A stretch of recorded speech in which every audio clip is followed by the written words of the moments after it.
శుభం వ్యాధసి గురుభ్యో నమః. ధనురాశి వారికి నవంబర్ 15వ తారీఖు నుండి 30వ తారీఖు వరకు ఏ విధంగా ఉన్న విషయాన్ని మనం ఇప్పుడు విశేషం తెలుసుకోవడం ప్రయత్నం చేద్దాం.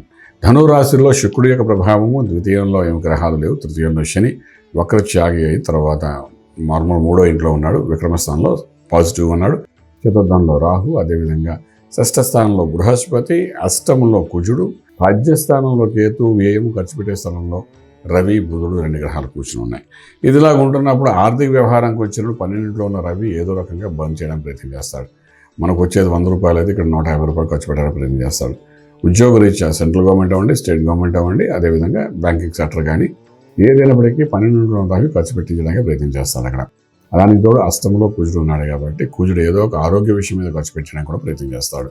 అలాగే 3వ శని డైనమిక్గా సక్సెస్ఫుల్గా పని చేయడానికి యోగంలో ఉన్నాడు. చతుర్థంలో రాహు తల్లిగారి యొక్క అనారోగ్యం మీద కూడా కొంత ఖర్చు పెట్టడానికి ప్రయత్నం చేస్తాడు. ఒకటి మీ ఆరోగ్యం, తర్వాత తల్లిగారి ఆరోగ్యం, రెండింటి మీద మీరు ఖర్చు పెట్టడానికి రవి, ఆరోగ్య ప్రదాత అయినటువంటి రవి 12 ఉండడం వలన వాడు ఖచ్చితంగా స్పెండ్ చేయిస్తాడు. మెడికల్ రియంబర్స్మెంట్స్ కానీ ఉంటే చాలా మంచిది, లేకపోతే అనుకోకుండా ఖర్చు ఎక్కువయ్యే అవకాశం బాగా కనబడుతుంది.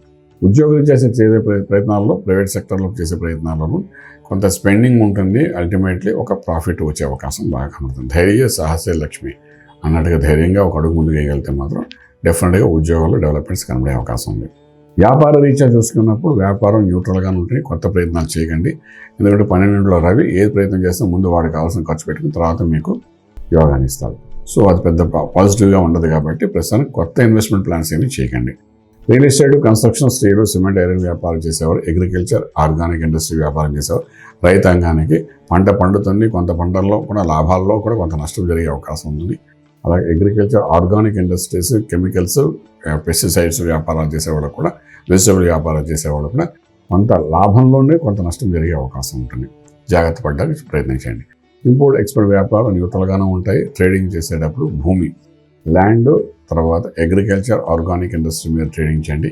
లక్కీ నెంబర్ 6 కొంత పాజిటివ్గా పనిచేస్తుంది. ఈ వారం 15 రోజులు చెప్పడానికి అవకాశం ఉంది.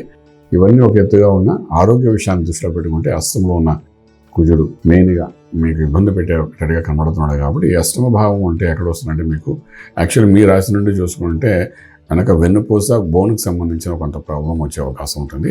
వెన్నుపూస నుండి కింద భాగంలోని అంచేత బండి నడిపేటప్పుడు కానీ, బాత్రూమ్స్కి వెళ్ళేటప్పుడు కానీ కొంచెం జాగ్రత్త తీసుకుంటే సరిపోతుంది, పడిపోకుండా ఉంటే చాలు. దానికి సంబంధించి సుబ్రహ్మణ్యేశ్వర స్వామి యొక్క ఆరాధన చేయడం, అభిషేకం చేయడం, ఇటువంటి ప్రయత్నాలు కొన్ని చేస్తుండండి. దీనివల్ల ఏంటంటే కొంతవరకు ఆ కుజుడు శాంతించడము, మీకు కొంత మానసిక ఒత్తిడిని బయట పెట్టడము, ఆరోగ్యంగా ఉంచడము, ఉల్లాసంగా ఉంచడము, రాజమార్గంలో రాజ్యం కూడా ఇచ్చే అవకాశం ఉంటుందని చెప్పగలుగుతాం. శుభం వ్యాధి. పూర్తి వివరాలకు సంప్రదించండి శ్రీ వేదమాత గాయత్రి జ్యోతిష్యాలయం, బ్రహ్మశ్రీ మంతా సూర్యనారాయణ శర్మ గారు, Srinilayam, first floor, 101, Sai Vaibhav layout, Chitrapuri colony పక్కన, కాజాగూడ, హైదరాబాద్ 500008. సంప్రదించవలసిన ఫోన్ నంబర్ 8855559147, 8855559148, 9849996644.